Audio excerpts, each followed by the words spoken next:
Hello everyone, welcome back to the ReQuest. It's me, Captain Logan, and joining me as always in our adventure in reviewing stuff that you guys requested, it's Austin, the Day Ghost. Austin just got back today from a long trip. Yeah, like 40 minutes ago. Yeah, did you have a good time? Yeah, it was fun. Yeah. So for everyone wondering, that's why I was in a different location when we did the Simpsons video. Yeah, it was really nice of you to devote 3 hours to that on your vacation and also read this whole thing. Yeah, I was like really worried I wasn't going to be able to knock it out because I think I read 4 issues the other night, and then last night I had the remaining 8. And I was like, oh God, like if I don't finish it tonight, I don't know what I'm going to be able to do. Like, I don't know if I'm going to have time to finish it tomorrow. And then I ended up knocking out all 8, so it was okay. Well, I would have understood. We No. could have put it off a couple days if we had to, but Very unprofessional. I wouldn't do that. He's so devoted, you guys. And Austin, for the record, he's been doing this with me for 3 years now, or at least been on the channel doing commentaries and reviews and things. But I think ReQuest is going on a couple of years now, is it not? I don't even know. We'd have to go back and look at the dates, but I mean... I feel like we started it last year, but I could be wrong. Yeah, but I keep thinking, I mean... It's been 2 years since the last Simpsons video before last week, and that doesn't feel that long ago. So yeah, no, maybe we did start in 2021. It's nutty, Oh. But I mean, I feel like we've reviewed at least 40 things together. Well, I was looking the other day because I have a playlist on my channel just called Guest Appearances that I put every video in, and it's hard to tell because I've done like a few videos elsewhere. Like I've done, I think 2 on DJ's channel and a few on John's channel, but I think my guest appearances playlist is now bigger than the amount of videos I've made on my own channel. That's not surprising, though. I mean, you're here twice a week at least. Yeah, no, exactly. Anyway, well, forgive the preamble. We'll go ahead and get into this. Tonight's request comes from Lawnmower Cowboy, and that is Hayden Spring, who is in the comments right now and says, "Sorry for requesting a tome. I forgot about the link." I feel like the last few comics we've done have been 12-issue maxi series. Yeah. I could be wrong. I keep going back and forth on whether I'm going to keep letting people ask for things that long, or if we're That gonna doesn't bother me.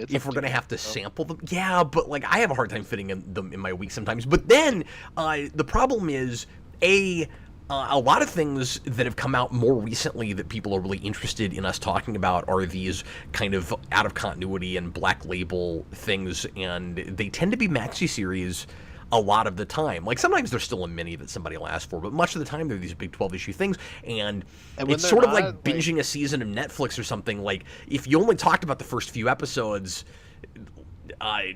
you wouldn't get the full effect, and you might like it more if you look at the whole thing, and it gets, you know what I mean? It gets kind of weird. Like talking about an episode or two when it first comes out, sure, and like TV shows we do and we'll do pilots for, but I don't know, it's a little different. It's a gray area. It's such a middle of the road kind of thing. Mm-hmm. Yeah, with black label stuff, I feel like the shorter things are all at least double-sized issues. Like we did The Imposter, and that was only 3 issues, I think. Yeah, but they were like 50. 40 or 50 pages. Exactly, yeah. And I read, not for the channel, but I read the Suicide Squad one, Blaze, and I think it was the same as that, where it was like 3 or 4 issues, but they were all like double length. Well, and that's the other thing I was going to mention is also several of these have been great, and I've been really glad that we did them. Oh yeah, no, Black Label is some of the best stuff in comics, like printed in the last few years. It's also some of my least favorite things that I've read in the last few years. I haven't read a lot of that. It's stuff. a label, not a creator. So yeah. See, I've lucked out. I've only read good things for the most part. Yeah. Black Label. But you haven't read Batman Catwoman, which is also Tom King. Yeah. Which is one of the worst things I've ever read of anything ever. Mm-hmm. Yeah, and the next Black Label thing I want to read is that I'm gonna sound like such a dork, but that Wonder Woman book that Gunn just was like, everybody go read this, and then it like made it to #1 on the sales. But oh yeah, you were talking about that. I'm interested to see what that's like. Hayden Spring also said next time he's gonna request the Bible. Oh, which one though?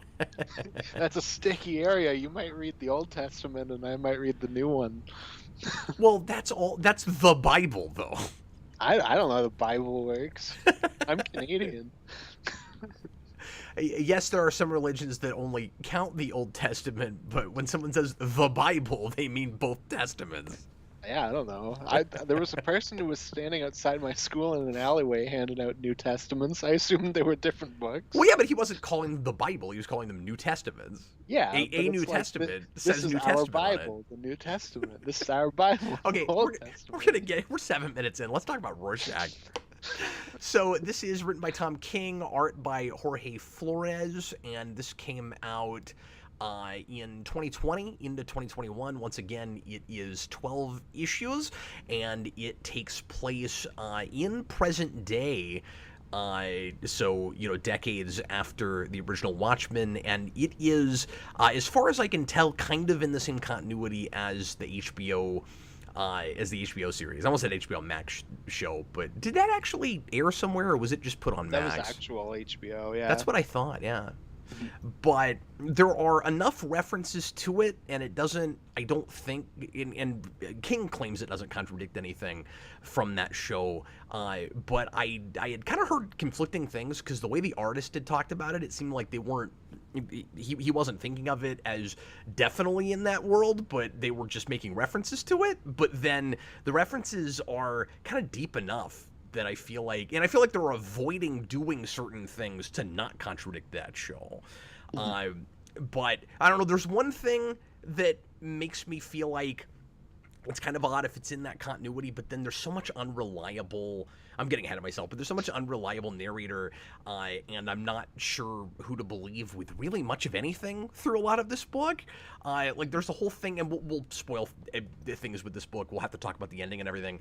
So if you don't want to know what happens in this book, don't keep listening past, I don't know. Maybe we'll do like real, because we've got a good number of folks watching right now. Maybe what we'll do is do kind of what we do with a spoiler cast, and do a little bit of non-spoiler and then start spoiling things. But as far as that goes, I'll just say that there's a whole kind of conspiracy theory about what Dr. Manhattan may have done with the main Watchmen characters, and it doesn't seem like the book is saying that it really happened, so like that's the unreliable thing. But with that whole idea, if you've watched the HBO show, you have to immediately know that it can't at all be true, because Laurie is in that show. Well, and she would have disappeared according to this, so... Well, and with that, I think that's all just a conspiracy theory, but I think the part of it that is ambiguous is just the Rorschach element of it. Okay, well, we'll get into that then. Yeah, because you might have thought of something with that I had not.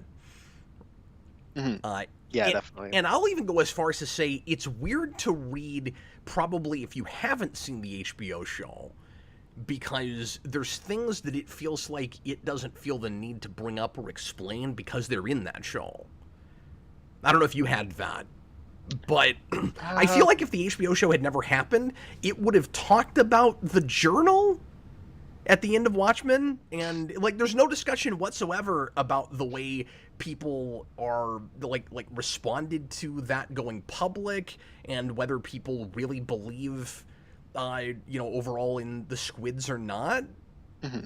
Well, yeah, the big thing it carries over from the Watchmen shit. Yeah, I guess that's what it's called. Yeah, I like question myself because I didn't say HBO, but it is called Watchmen.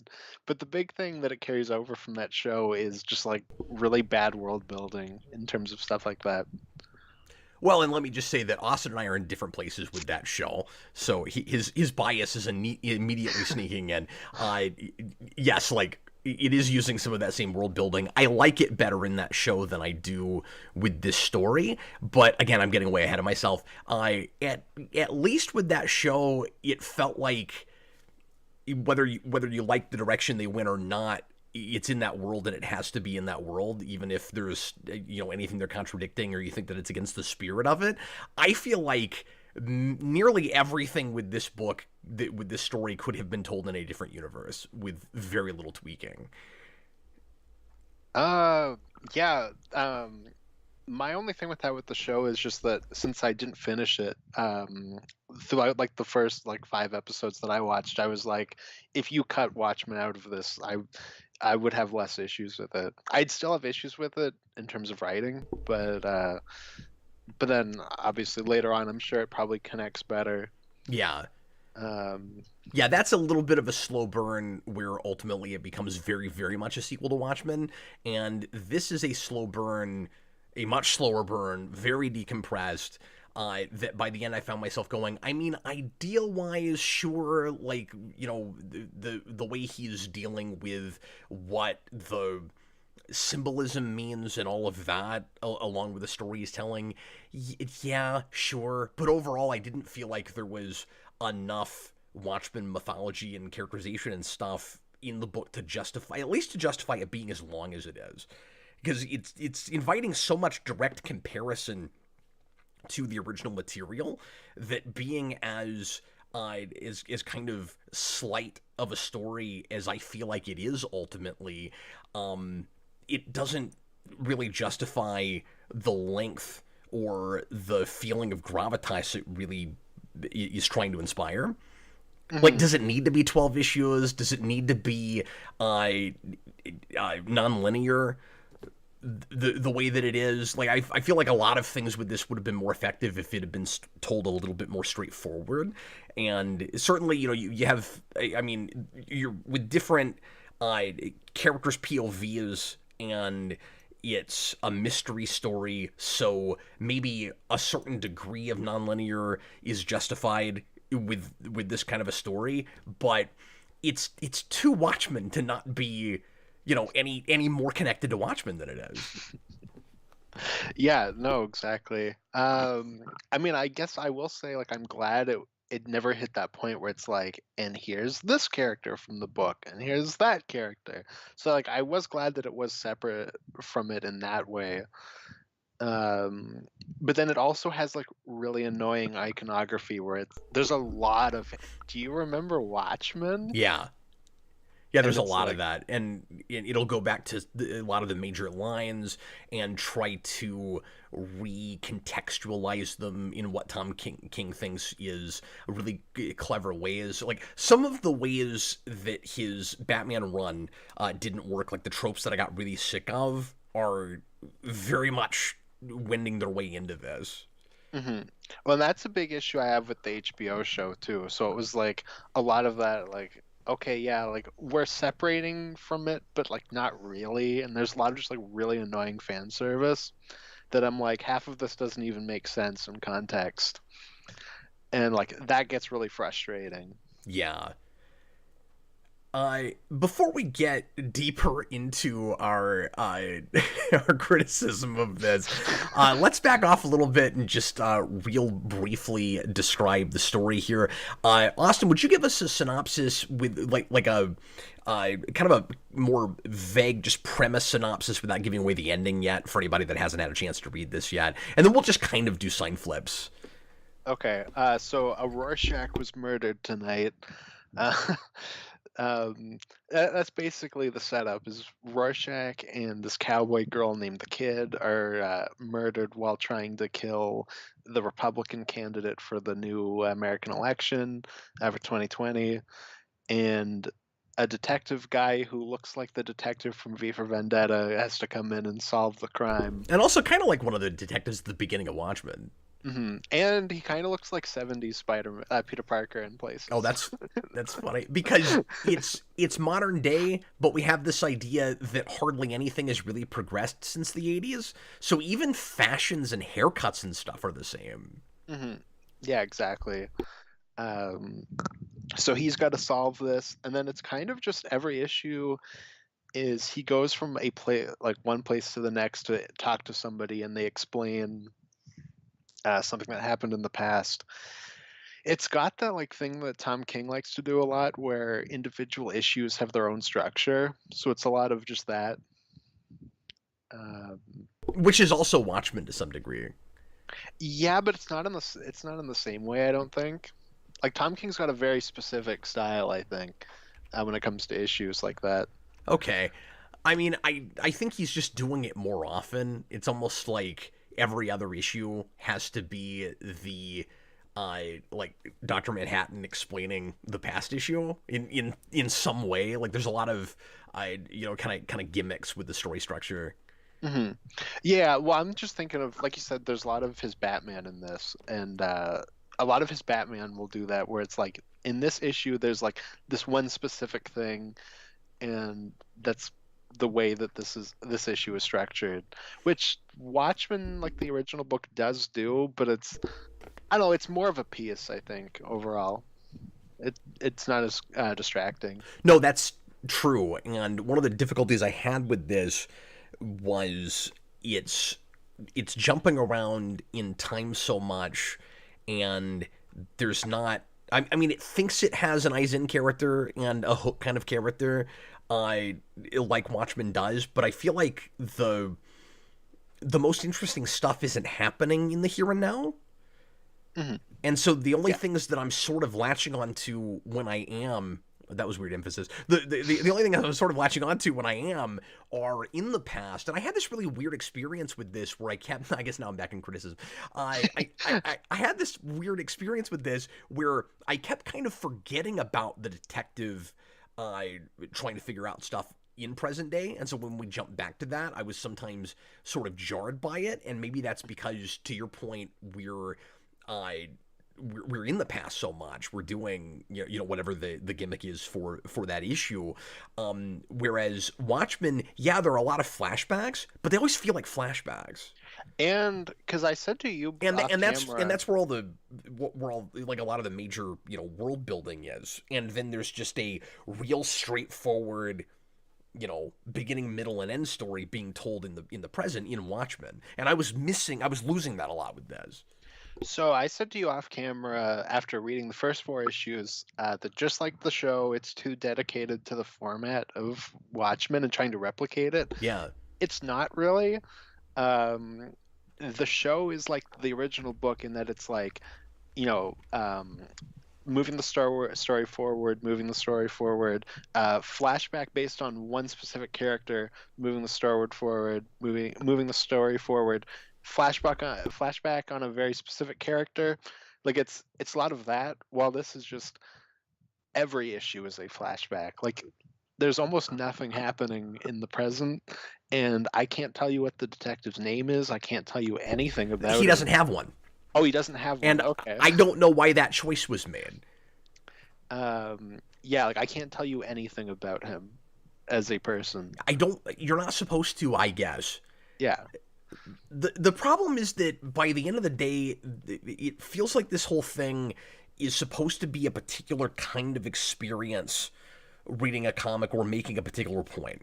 hmm And I'm not 100% sure what that point is. I felt like some of this was going over my head, or it's supposed to mean different things to different people, and that reading the book itself is supposed to feel like looking at a Rorschach blood test.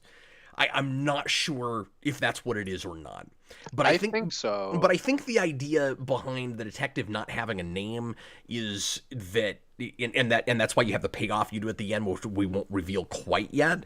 But that he's supposed to be this kind of amorphous character ultimately.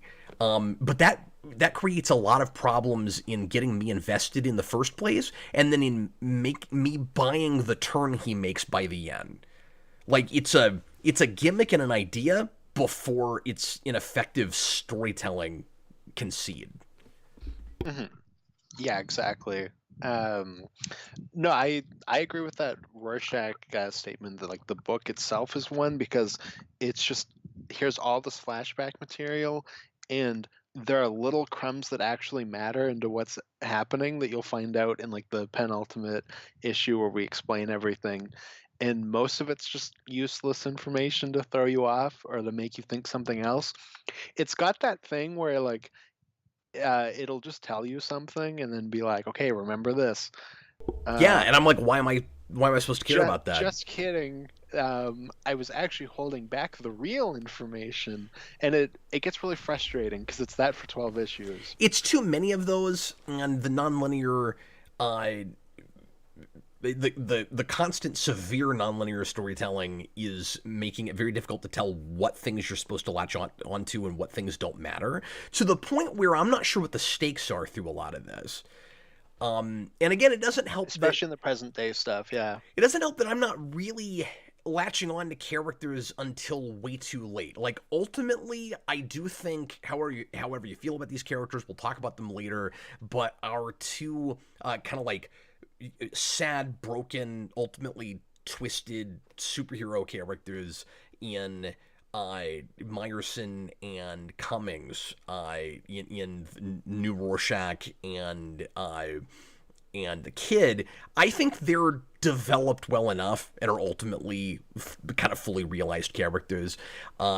We'll talk about if we like them or if we like some of the choices with the meta comic book stuff. That's the big elephant in the room that people are talking about in the comments right now. We'll get to the Jack Kirby of it all, but with or not. Sorry, not Jack Kirby, Steve Ditko. Yeah, I know it's Ditko, but because this had that, I had this like flashback while I was reading this to the play I went to last summer all about Jack Kirby, and that has been in my head all day. Well, there is a part where, because one of the main characters is just Steve Ditko, and they're like, look, here's his big famous pirate character, and it's the cover of Amazing Fantasy 15, and I sent it to a friend, and he just responded back with, oh, they used the cover that he didn't draw. It's like, yeah, because a lot of the meta stuff is very confused. But yeah, so you have I don't remember where I was going, what that train of thought was. But you think ultimately the characters are fully realized? Yeah, whether you like that meta stuff or not, but then the main guy we're following is not, and intentionally. Mm-hmm. Yeah, no, absolutely. And it's just, I guess the point I was trying to make is I kept trying to figure out why I was supposed to care about that guy, and then ultimately I'm not really. He's supposed to be, I don't know, sort of the reader, sort of just the idea of Rorschach personified, and then I'm finally a little bit more interested in the two characters that the book's focusing on that kill or that are trying to do an assassination plot, and way too late in the game, but I still have all these questions about what the stakes actually are. Like, did you have this? I kept, and again, we've got kind of unreliable characters, right? So I kept going, the authors know that the reader, because if you haven't read Watchmen, you'll be completely lost, and you might be kind of lost anyway. But the authors know that that the squids are not real. But there's so much emphasis toward the middle of the book with the Kid about how she was raised. I guess a little bit of spoilers now. That she was raised to believe that the squids are coming a second time, and I kept thinking, man, like in a normal fiction, I would see this as like a ticking clock, like, oh, they're coming, but we know that they're not coming. So that was just kind of an odd experience, and that's okay, knowing that that we know something our characters don't know. But then at the same time, they're trying to kill some politician, and I'm like, I don't fully understand why I'm supposed to care about that. Like, what happens if this guy dies? What happens if this guy doesn't die? I never got a good enough sense about that. Like, ultimately, the stakes are just this politician that's kind of not, a great guy, that's sort of a stand-in for the comedian, is going to get killed. Okay. And so it really deadened the momentum of the book, and I have to be honest with you, I would have dropped. If I'd been buying this month to month, I would have dropped it by issue 3. Well, you would have made it farther than I would have. So that's good. I was being generous because I tended to try things for at least 3 issues. Yeah, no, for sure. For sure. But yeah, I'm coming into it with more of that being anti doing more things with Watchmen. And obviously, like with this and the show, like I didn't come in like, oh, you don't make this. I did come in hoping that it would be the thing that wins me over on that, but it wasn't. You know what I mean? And I was taken out immediately with the Ditko stuff. I don't know, it's too on the nose, and like I don't know, it feels pretentious, and I feel like there are things that this book is unintentionally saying with some of the meta stuff that I think is kind of uncomfortable, and I don't know. Everything about it is awkward to me, and I felt really uncomfortable reading it. We can go ahead and get into the spoilers with that. I guess we're both probably doing red sign flips on this. Yeah. Oh yeah. I'm happy to come right out and say that. Yeah. And don't get me wrong, there's some things about this I did appreciate, but it took me too long to get there. And, you know, I kept thinking about my kind of like golden writing rule, like nobody wants to read your story. And this is predicated on, well, it's Watchmen, so of course you'll keep reading. And I really resisted that. That was part of the pretentiousness of it, I thought. Yeah, and I'm with you. That's kind of the operative word here. Is Tom King has become such a hit and miss writer, and I feel like the more famous he's gotten, the worse it's been for him. And that's not to say that he hasn't written good things recently, but when they're not good, it feels like some of it is because he got too famous too fast.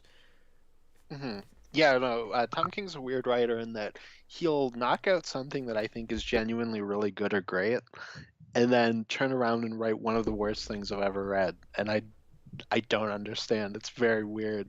And I haven't found a consensus yet on what he's good at and what he's bad at. Yeah. John Type just put in a $5 super chat and says the detective doesn't have a name because he's like a Rorschach test. I was just suggesting that Laura and Will are just radicalized people under the Rorschach ideology. But in what way? Like, what does any of what they're doing have to do with Rorschach? See, that was the big question I had. That was like the thing I had with the HBO show too. Like, yes, they're wearing Rorschach masks.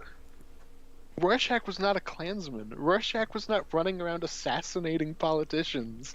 It's very different, and they don't talk about anything that his journal says. His journal like never comes up, by the way, in this book. No, and I said that earlier. That drives me crazy. Like, it never comes up. Yeah, no, it's ridiculous. Like, and if you thought you were reincarnated Rorschach, you'd be writing in a journal. It's like the first thing you do. Yeah.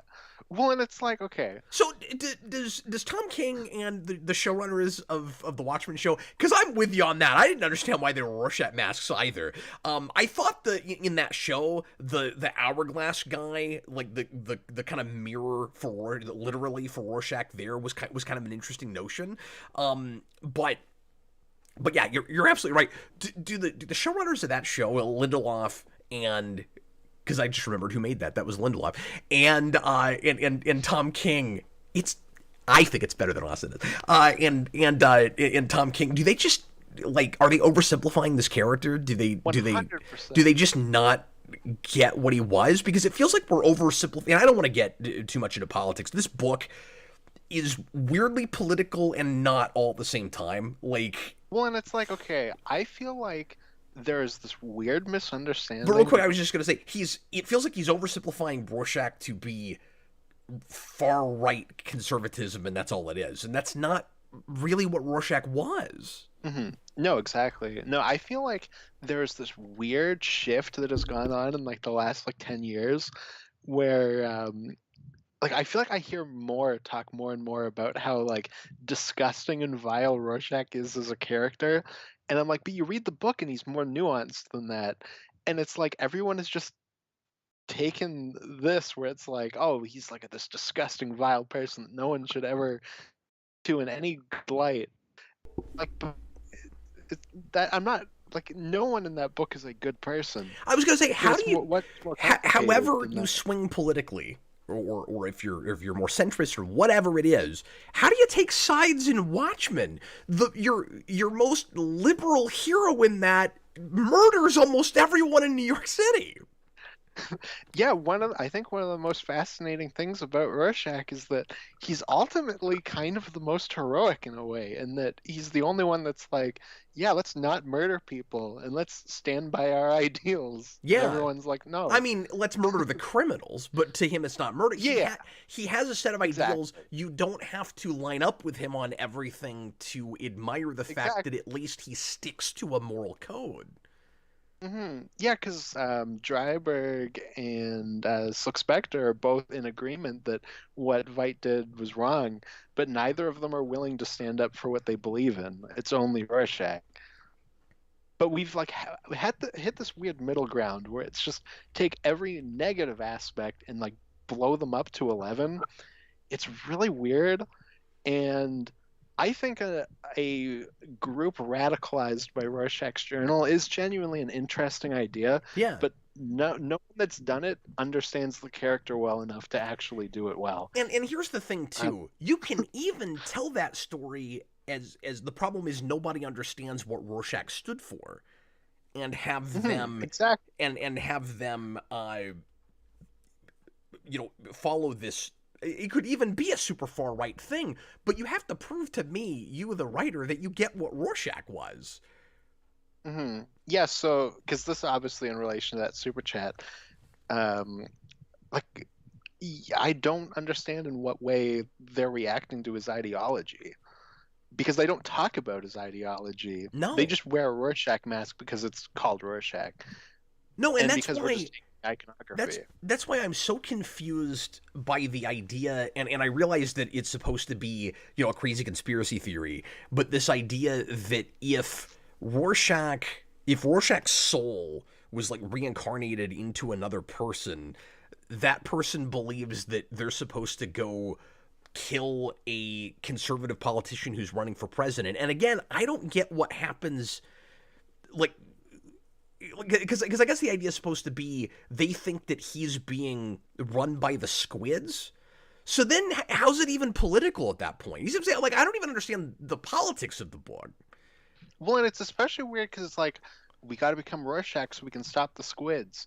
Rorschach's journal basically comes out and says it was all orchestrated Yeah, by Veidt. like, have they read Where, the journal? Didn't it come out? and granted, he doesn't know about the squid stuff by the time he like writes the journal, but like you can make connections based on what's happening. Yeah, you could put some of that together, I would think. hmm And by the way, the New Frontiersman is even still around. Yeah, it's and then I if just the want to throw that out there. It's not like we're pretending like there was no journal and it was never published. And then if the HBO show is in canon, there's apparently a video that Veidt made where he tells Robert Redford that all of this happened and he orchestrated it, and it just exists in the ether and it never leaks. Okay.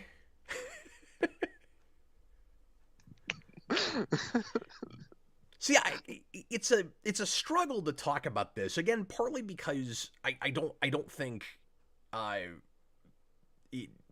it's just a really weird representation of Rorschach, but then everybody is so unreliable that I don't even know if that's what it is. And like maybe that's what's supposed to be fun about it, is that because I don't think he's successfully done this. If Tom King's idea is write this piece that everybody on whatever end, whatever part of the political spectrum is going to read it and take something different from it, and it might, make conservatives, liberals, everybody in between either happy or pissed off, or and that could even switch. Maybe that's what he's trying to do. I don't know if that's very effective.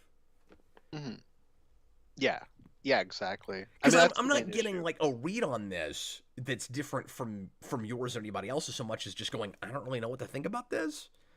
hmm Whereas like Watchmen, and again, it's inviting the direct comparisons.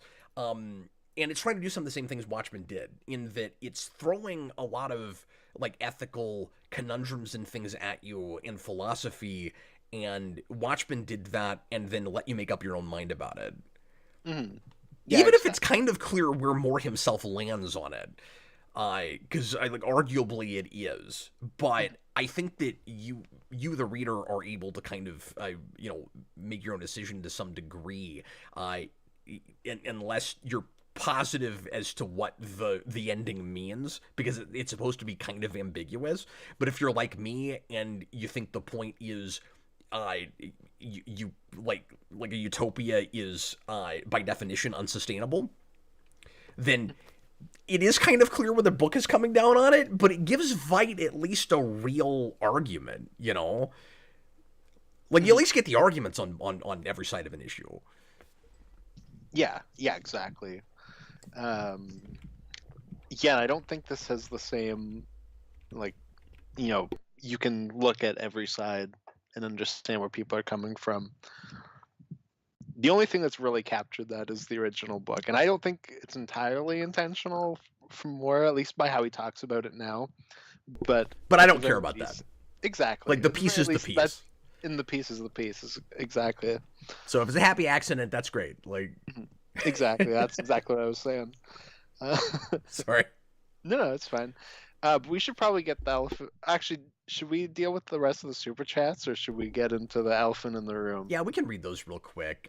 Philip Kelton puts in 2 super chats. He says, it parallels Oswald and the assassination of JFK. How so?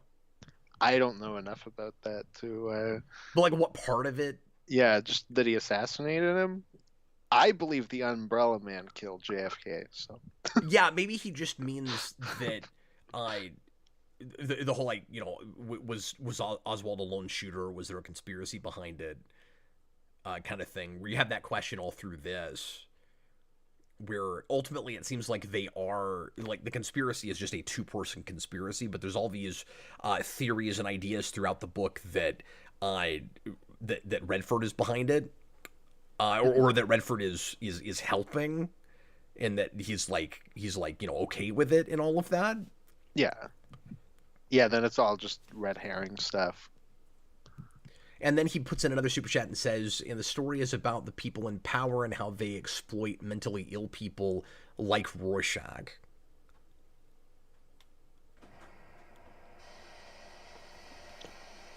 Because I did not pick up on that, if that was a thread. Yeah, sorry, that like hit reboot on my brain. Sorry. I'm like doubling through the book. I'm like, is that like a major thing? I'm trying to think of like every conversation with the actual politicians. Yeah, well, because like I am too, and again, I have to say, I read this through once and I skimmed as much of it as I had a chance to a second time, but I didn't find this book especially compelling, and so I'm struggling to keep all the details together.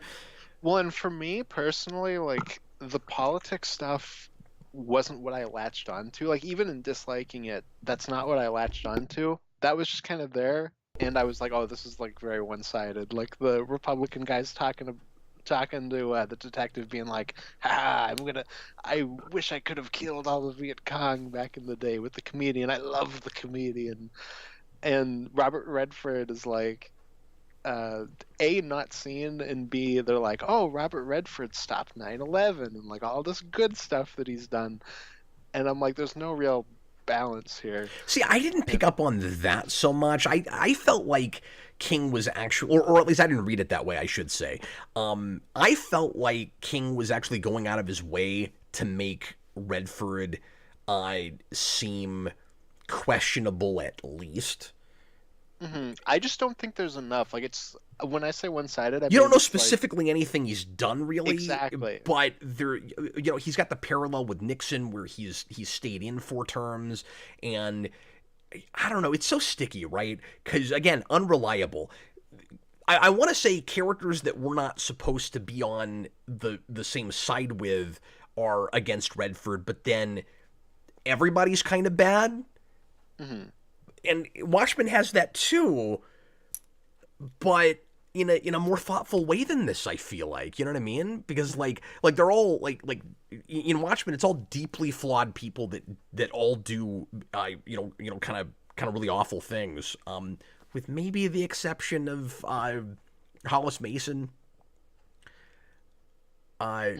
He's probably like the closest to full on altruistic in that book. Just being a good guy, yeah. Yeah. Absolutely. But then here, like I don't know. I'm not seeing the merits to people like I was seeing in Watchmen. You know what I mean? Mm-hmm. Yeah, like when I say it's one-sided, I just mean like it's constantly like, look how bad the one guy is, and then you don't really get enough about the other guy. Well, and that's what I was going to say is you do have people talking about how we're losing democracy. It's kind of totalitarian now, but is that? And that's why I was going to say, like, is that only coming from, one side of the aisle? When all they say is just he's been in office 5 terms. I don't know. I'm Canadian. We don't have term limits. Yeah, so that doesn't. So it doesn't mean anything. It's not as big of a problem for you, yeah. Yeah, like we've had leaders that have. Our current one, I think, is on 4. Like, yeah. So I'm like, that doesn't say anything to me personally. Well, and I mean, it is bad if he was, actively helping, or if people in his camp are actively helping our quote unquote heroes to assassinate his opposition, and that's the part of it I'm trying to remember all the details of. When he's ultimately not involved in any way. Is he not? Okay. No, they staged it to make it look like he was. That's the part that I wasn't totally sure of on a first read, because there's all that stuff, my eyes glazed over, about like how they get into the convention and they're getting badges and yeah, a lot of that stuff is just red herring. Like I said, it's a book where it's giving you crumbs here and there and purposefully not telling you everything, because they do have allies, but you're saying that none of them are actually directly related to Redford. No, that's what you're supposed to think, and then okay, and then it's not. Because there's the one like ex-military guy that gets killed. Mm-hmm. No, he's ultimately working for the guy they're trying to assassinate, and he's the guy who actually stops 9/11. Mm-hmm. See, because you said, they credit it to Redford. They kind of credit it to this guy that I read a review, so this is not coming from me. I'm just reporting this interesting thing I read. This review that suggested that character is actually a like stand-in for Tom King himself. And that he casts himself as a person who stops as the person who single-handedly stops 9/11, because apparently at some point, and I haven't watched Tom King interviews, I don't know about his CIA background and all of that. He was in the CIA, right, or FBI? Mm-hmm. I think the CIA. Yeah, it was CIA. But I did read this review that was talking about how there were some people on Twitter, or maybe it was just one guy, I'm not sure, that were questioning whether he actually was in the CIA and had that background. And he couldn't just, the way the reviewer put it was, Tom King couldn't just let people say stupid things on the internet and leave well enough alone. He had to respond to it. And he responded to it with a picture of himself when he worked in the CIA, and I don't remember where it is. I don't know my geography or history well enough. But there's that panel where that character is standing under the big statue of the 2 guns. Mm-hmm. Yeah. There's a picture of Tom King doing that. Oh. And so this reviewer took that as he's putting himself in the book. I was really hoping you were going to say it's a picture of him, like the beginning of The Naked Gun, where he's in a room full of all the biggest terrorists in the world, and then he kills all of them and then leaves. But No, it okay, didn't. That didn't happen. No. Yeah, fascinating. I didn't know that. Isn't that interesting? Well, if that is true, and he did do that just to own people on Twitter who questioned whether he was in the CIA, that might prove more so my theory that I sent to you earlier today about him and Frank Miller.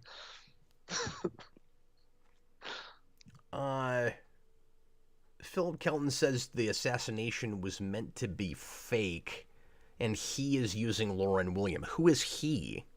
The guy that they're trying to assassinate. He's using them to. Wait, what? Okay, I'm so lost here. Yeah, so the the candidate that they're trying to assassinate is the one that helps get them the badges and everything, so that they can come in and try to assassinate him, but be stopped, and then they can frame it to look like Robert Redford did it. Okay. I think at some point while I was reading this, I understood that. But now I'm just kind of lost and discombobulated. When you don't care, like trying to put all this. Yeah, and I like that's the thing is that at the end of the day, I just didn't care. Mm-hmm. I'm sorry to say, but yeah, thanks for clearing that up, Philip. Is that a thing that happened with JFK? Did JFK pay somebody to assassinate him? And was it a really convoluted mass manipulation plot? So there was a conspiracy, but it was a roundabout conspiracy. Okay, so it was a coup for that guy to try to get elected. Yeah, exactly. Is all it was. But still, I ask, what are the stakes? Like, tell me more of what he's been doing, not just what his like philosophy and ideology is, right? Well, he wants to kill Vietnamese people, so that's it. I'm sure Robert Redford, as the president, has never desired to kill anyone. So he's just gonna like nuke Vietnam. I mean, yes, that's bad, but I just. But everybody in this book is bad in some way. That's just the way you phrased that. Just so he wants to nuke Vietnam. But like you said, tell me what the other side is doing. Yeah, exactly. The thing is, I felt like, let me back things off for a second. I felt like there was too much of a prerequisite with this book, and or at least for me, right? Too much of a barrier for entry. So folks that actually enjoyed this, and more than I did, and that it resonated with more, probably are paying more attention to current events and political goings-on today. And to be fair, Watchmen was very much about what was going on in the moment in 86. So I get when you do a follow-up wanting to make it very timely and about what's going on right now. Having said that, I also feel like Watchmen it works on multiple levels and is quite compelling as a philosophy and character piece, regardless of whether you understand the historical context. And I did not have that with this. I like just way too many things were going over my head. Well, not only that, but and also sorry, because Hayden Spring just mentioned this, and also with all the comic creator stuff. Mm-hmm. Yeah, like you really have to know comic history, and then if you do, it might be a huge issue in a way it wouldn't be if you didn't, where you'd just be confused. Mm-hmm. Yeah, exactly.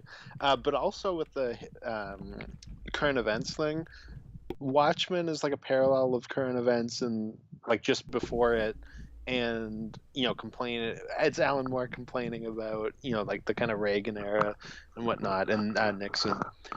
But this book can't just be about current events. It also has to be a sequel to that. So it has to be a different world. So like it also has to balance that, which is another issue. Yeah, which I feel like is easier to do. I'm not saying it can't be done in present day, but it's easier to do if you tell a story more directly after Watchmen. Mm-hmm. Because you have to really develop a world that's been spinning for almost 40 years. And it hasn't been. That was my big takeaway is, like nothing has really happened in this world since then. Yeah. And if you can, I don't know, I feel like my whole review with this is, if this is your idea, you've got to find a more effective way to do it. You can maybe make a good argument for, well, we're not telling another story in this universe until now because not enough happens in between. But then you have to convince me that there's nothing more interesting to talk about in between. And why is it so stagnant? You know, because for whatever reason, it's been too long since I've seen that show. It's been 4 years since the HBO, and I don't know how, but since the HBO show came out. But that is crazy. I remember kind of buying some of the ways that technology stagnated and other ways that it progressed. Here it feels like it's completely stagnated, and I don't know why. Yeah, well, that's an issue I have with the show as well. Like, for one thing, like, you have the cell phone thing, like cell phones don't exist. The template was built when phones were built, but also cell phones existed before 1985. Like, it's, and then on top of that, Watchmen as a universe was more technically advanced. So, like, I don't know, like, it's all just very confused, I think.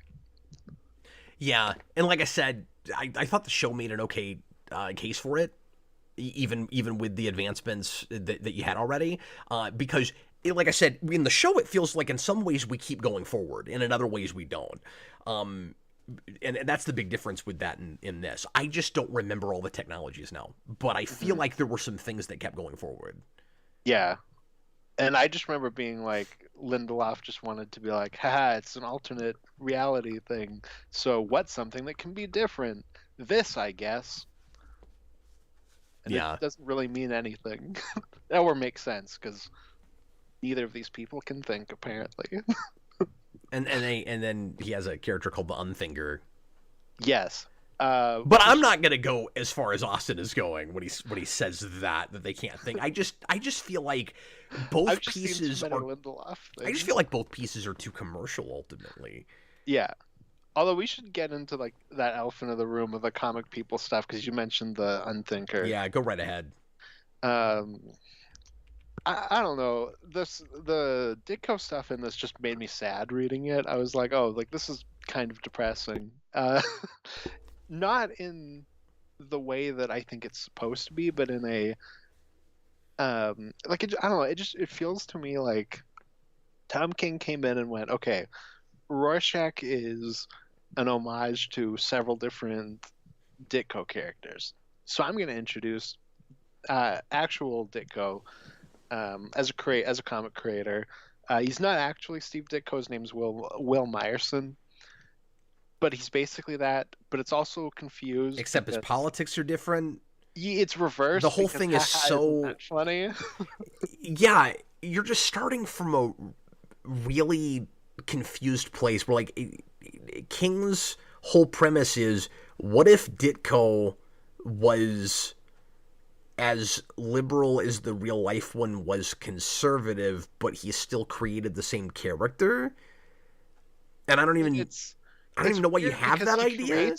He creates the basically the question, but it's like reversed, where like the Unthinker is the one that's spouting the kind of like Randian stuff that inspired Rorschach. So it's like the villain of that is the way Ditko actually thinks, and everything in this book, like the reason why it made me sad is it just feels really disrespectful to the actual person. Like, in the same way that you talked about, like, maybe the CIA thing is a way to own people on Twitter, there's like a weird level to this that feels like it's trying to own Ditko from beyond the grave for having politics you don't like. And like, that's weird. Like, a good comparison, I think, is it reminded me of Bohemian Rhapsody, where that has that weird thing where it kind of demonizes Freddie Mercury for liking men. And I don't know if it's intentional in either, but like it is there, and it's just kind of uncomfortable. Yeah, and that makes no sense because the guy who started directing that was gay. Yeah, and I don't even understand that. And with this, it's like, at least here we probably know the man's politics. Yeah. And like Steve Ditko was like a weird kind of hermit person that was a recluse. And here he's got that, but it basically just comes down to he asked like a woman on a date and she didn't like him, and he lives all alone, and he no women like him, and the guy that like lives across the hall makes fun of him for going on a date with his wife years ago, Yeah. and like just like the world craps on him, and it's really strange. And um, what was I going to say? There was another thing with that. Oh, so he created this pirate character that's Spider-Man, but there's no Stan Lee equivalent. It's just I'm the creator of this. So like everybody knows who he is, which is not a thing with Ditko. And like obviously comic book people do, but if I were to go up to somebody on the street and be like, do you know who Stan Lee is? Yes. Do you know who Steve Ditko is? No. It's like there's that weird disconnect where he's this weird recluse that nobody knows about who lives all alone in his apartment building, but everybody knows who he is because he created the most popular character on the planet. And it's this weird thing where like it needs that Stan Lee equivalent, right? Where he has to be angry at somebody for screwing him over in the comic industry. Yeah, it's just, why start from the Ditko place if he's gonna be so different, both in his history and his ideals, and especially if you're gonna then also bring in real life comic creators as characters in the book. That makes the whole thing so confused and awkward. Like it almost feels like it starts from, and like I don't know what Tom King's actual motivations are or what his thought process is, but this is just what it reads like, right? It's like he goes, okay, like you said earlier, you have Rorschach. I want to bring in something based on the creator of the thing Rorschach is based on, but he's got.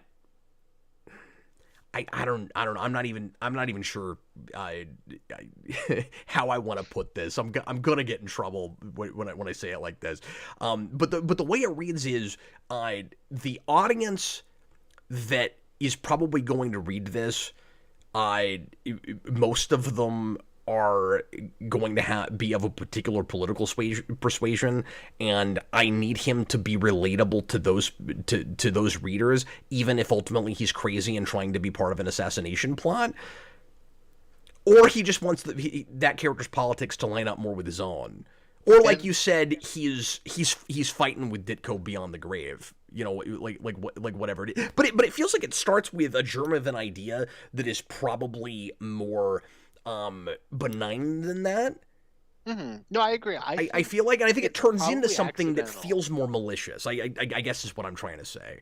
No, I feel like it probably started from I like this creator, and this creator's work went into this character that is the character that I'm focusing on in this book.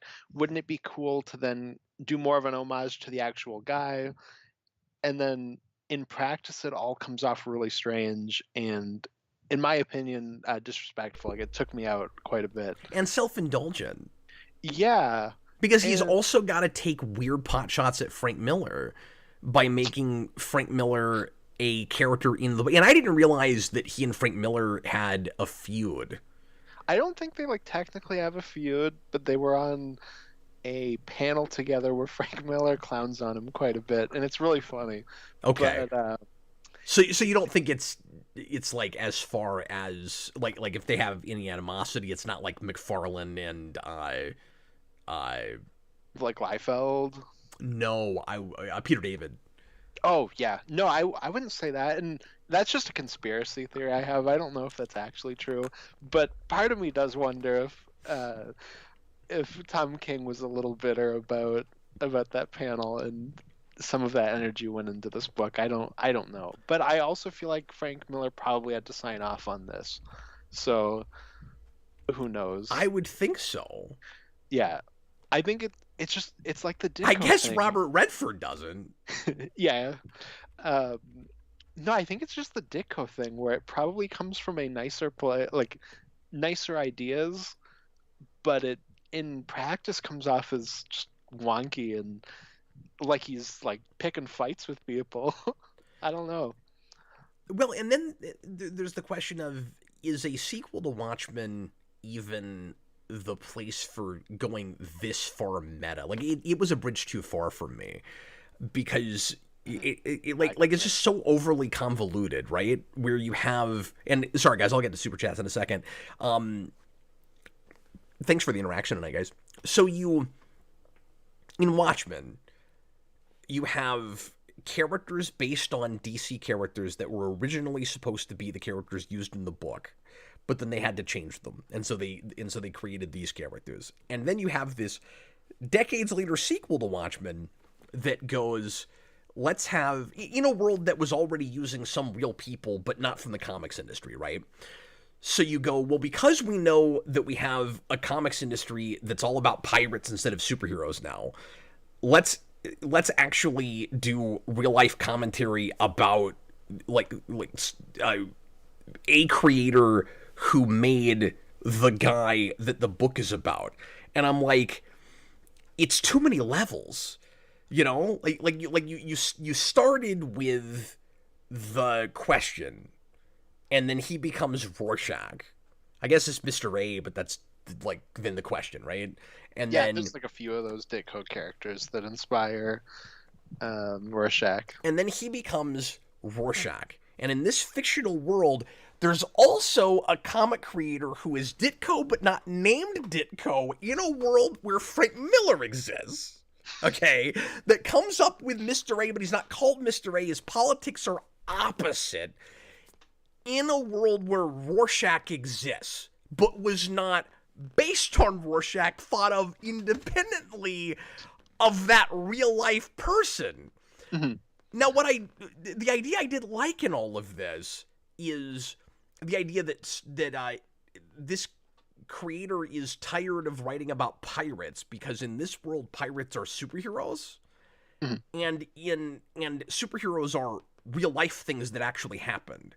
And so he doesn't want to write kid stuff, he wants to write superheroes. I really like that. Yeah, no, that's a fine idea.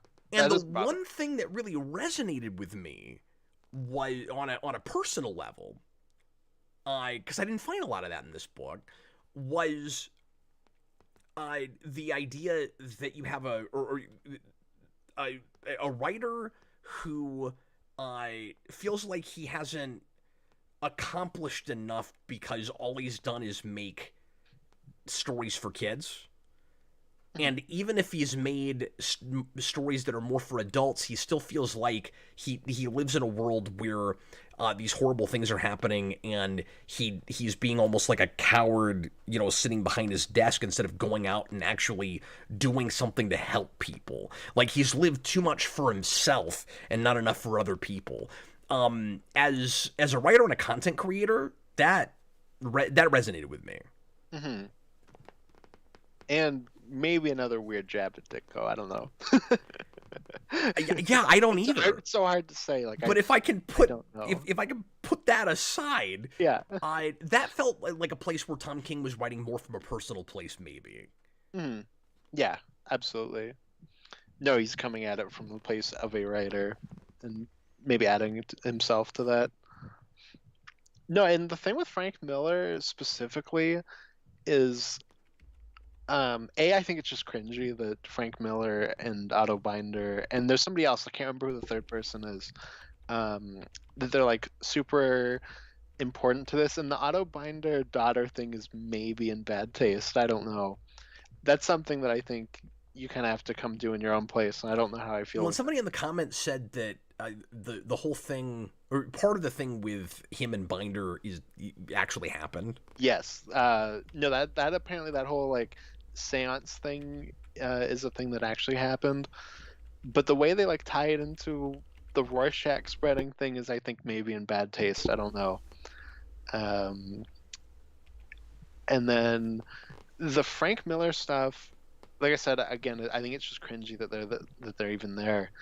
But the only thing where I go, this feels like a weird jab, is that like really bizarre scene where Frank Miller is talking about his main book, The Dark Fife Returns, because it's got that like cringy Lindelof thing where Lindelof talked about the MCU of the Watchmen universe, and it was just pirate puns on MCU titles.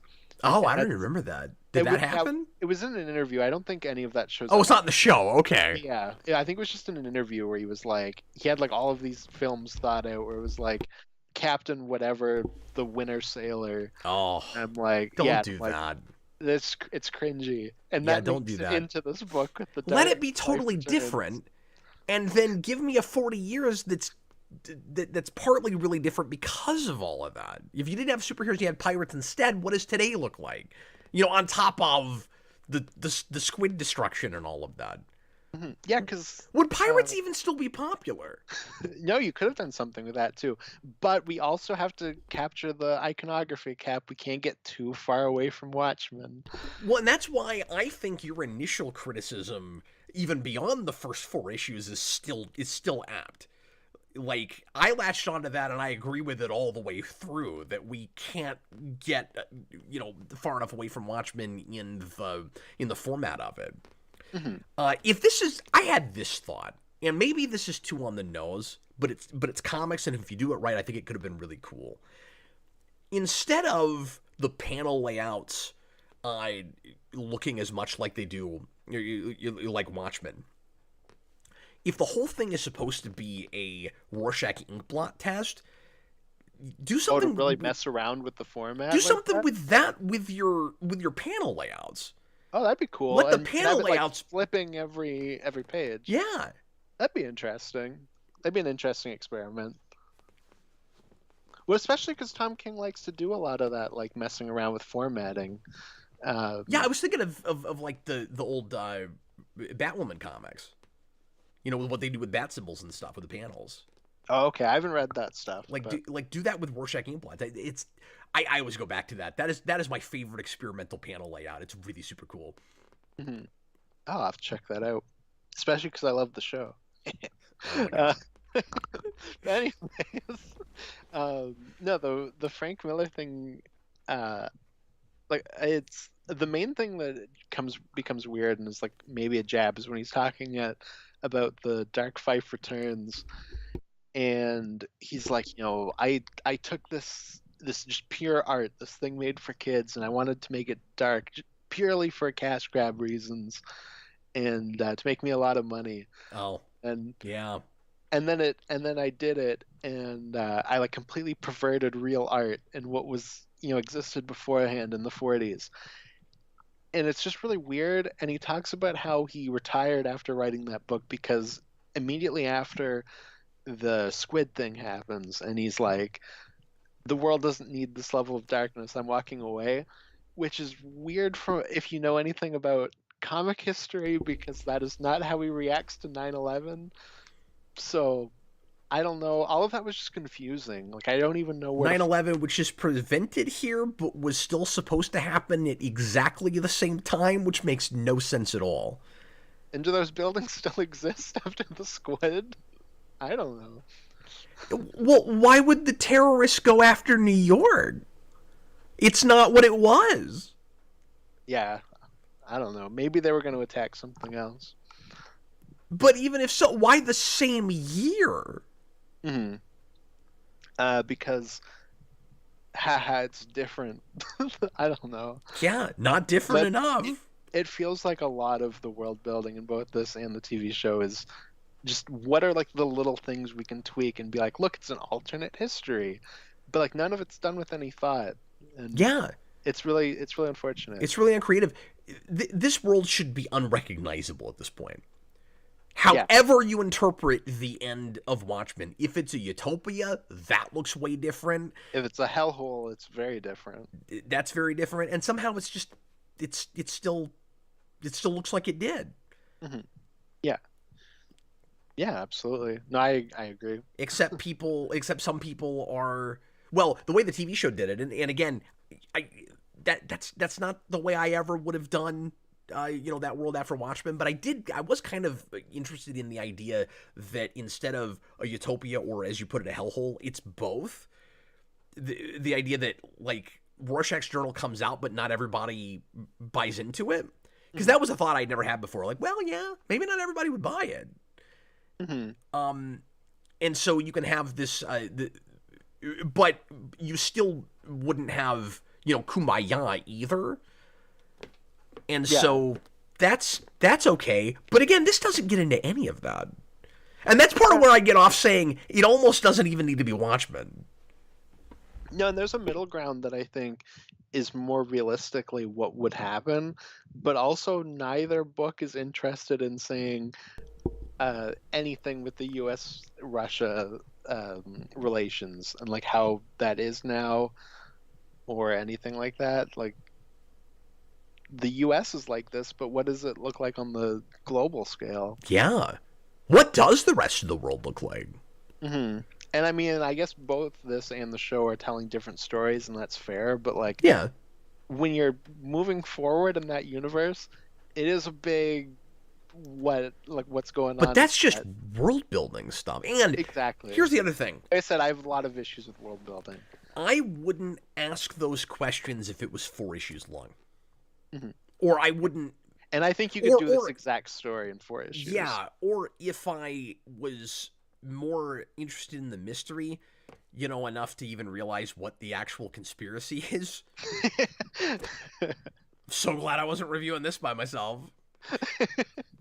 I may not care as much about that because it's just a little story in the Watchmen universe that happens to be told now, as opposed to this big sprawling 12-issue thing that wants to be deep and philosophical. And what do you do with all that real estate if you're not doing world building? Well, you get really wordy, and you have entire scenes that aren't necessary. You have a lot more details in the mystery than you probably need. You have probably a lot more dead ends in the mystery, like you were complaining about earlier, that you probably don't need to tell this story. And the biggest issue is it ends up reading a lot like a first draft. Like, there is some, I think, really sloppy kind of juvenile writing here, where I'm like, take some words out. There's some, a lot of unnecessary language. There was one issue specifically, and Alan Moore is wordy. Don't get me wrong. Oh yeah, but in a different way, it still reads more refined than this, though. But I also think Alan Moore, his characters come more alive, and it doesn't feel like I'm just being spoken at. Yeah, because that's always a criticism I have had of the original Watchmen, is like extraneous language and stuff. Yeah, that's fair. But this feels like the extraneous language is on purpose because it's got to really stretch. Yeah, I forget which issue number it was, but it's the one where it's like his lawyer, I think, and the therapist, where he's interviewing them, and it was just like endless dialogue that didn't really add anything. And that was the one issue where I found I was starting to skim a little bit, so I was like, okay, none of this is really adding to anything, and it feels just like pointless information you're throwing at me. And it was. Yeah, and the issue where he and the kid are sending letters back and forth, I think, is one of the better issues in the book, but still trims some of that stuff. Mm-hmm. Yeah. No, and I'm so distracted by just how weird other Ditko is that I'm like, all of this just makes me sad. Like, I don't know. Yeah, and I don't full on understand what he's saying with any of it. Yeah, exactly. And I don't know if the book is getting at what he's even trying to say with it. That's why I struggle really hard to analyze a thing like this, because it reads so self-indulgent to me. Like, it reads super commercial on the one end, and like it's only written for one guy, all at the same time. Mm-hmm. You know what I mean? Yeah. Like, well, he wrote this for himself, and not in that I hope there's other people that like what I like kind of way, but in the I am the only person on the planet that will fully understand why I made choices I made. Yeah, no, I agree. There's a lot of. And again, that's where it reads a little bit pretentious. Like, we're being tough on this. I found it not altogether readable. Mm-hmm. No, and I feel like the stuff that I don't like from Tom King that's one of the main issues. It's that, like, self-indulgent, pretentious, feeling to it. I will say though, since we're just like ripping this book apart, I do really like the art. The Oh, it's art's great. wonderful. Yeah, the art's And beautiful. we shouldn't have waited an hour and 15 minutes in to say it. Yeah, I'll throw that's my big compliment. Well, and I thought I was gonna have to fight you on that because I know you didn't care for even like how Watchmen they were trying to make it look. Well, when I say something like that, it's more so like just iconography. It's Oh, okay. like even then, like yeah, like a lot of that stuff's really annoying. It looks really good. Like the art looks really nice. Like I don't need the constant references to the happy face with the line through it, but like the art's great.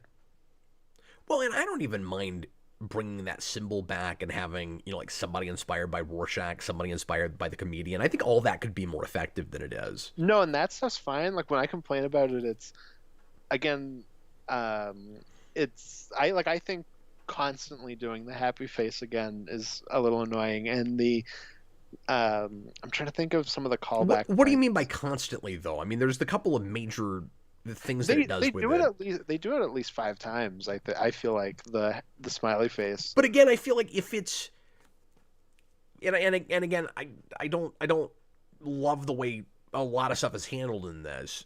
But if it's a major symbol in your story, I don't think that's a problem. But I don't think it is. It is. I feel like it's just going back to that iconography because that's what people remember. Well, he breaks it down in his very Tom King. There's not really anywhere for me Any way to read into it? to analyze it kind of way, but he's got that. Yeah, it's also really weird in a sequel to Watchmen to give your own interpretation of what in a scene of what Rorschach and the comedian represent and stand for, and comparing them in that way, like you're writing an analysis. I mean, this is the and certainly a lot of what he puts there is probably right, but this is sometimes the pitfall of doing a sequel to something that you know is beloved in like literary canon. Is now it becomes a thesis paper. Hmm. Yeah. Yeah. So Absolutely. you got that whole breakdown where it's like Rorschach and the comedian are two sides of the same coin, and you know, one of them is about finding the is looking at the chaos, and that's what the mask represents, and finding the order, and then the other one is about how there is no order and everything is a social construct, and so and there's like nothing behind people, and Rorschach is all about what's really behind people and like what their true faces and whatever, and I'm like, I mean, yeah. Well, duh.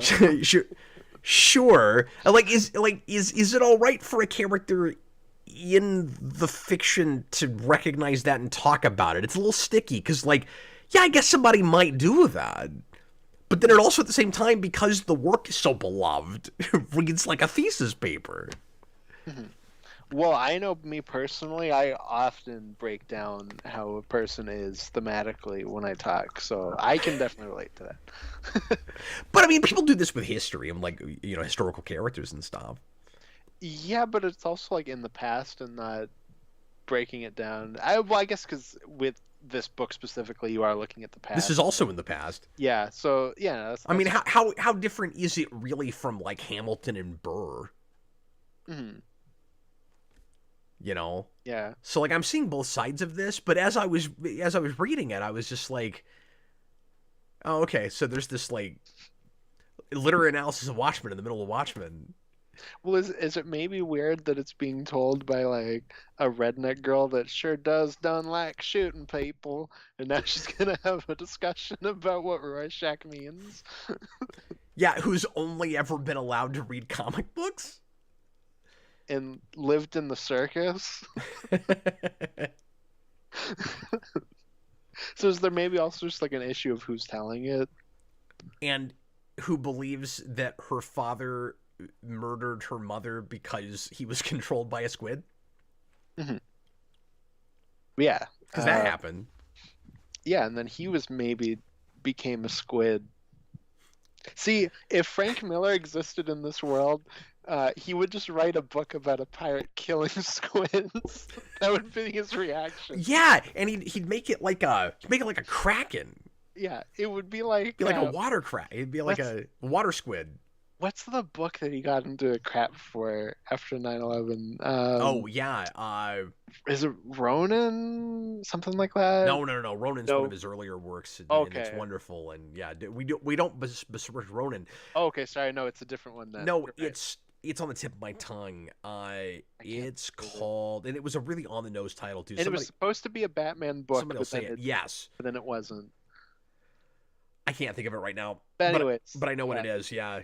But that was one of those places where I'm like, I know comic history. Like me knowing it makes it confusing, and like, yeah, Holy Terror. Thank you. There it is. I don't know why I went to Ronin. No, I don't either. That's what. At least I didn't say 300. I guess. What was that book? What was it called? Those 300 planes that came out. Anyways. Oh no. Anyways, no, that would have been a funny little gag, but we didn't go there. Yeah, I was sort of expecting something like that, honestly, because I was thinking Holy Terror the whole time. Mm-hmm. Yeah, that would have been like an interesting. Again, like I don't really need. I forgot what it was called. The meta thing, yeah. It's not Ronin. I didn't realize it was that late. That came out in 2011, but that is still like his reaction. It did, but we knew about it for 10 years. He was talking about that. Yeah, well, it was very clearly his reaction to that. Yeah, and it would have come out earlier if it had been a Batman blog. That's true too, because he was shopping around as that, and then it didn't happen.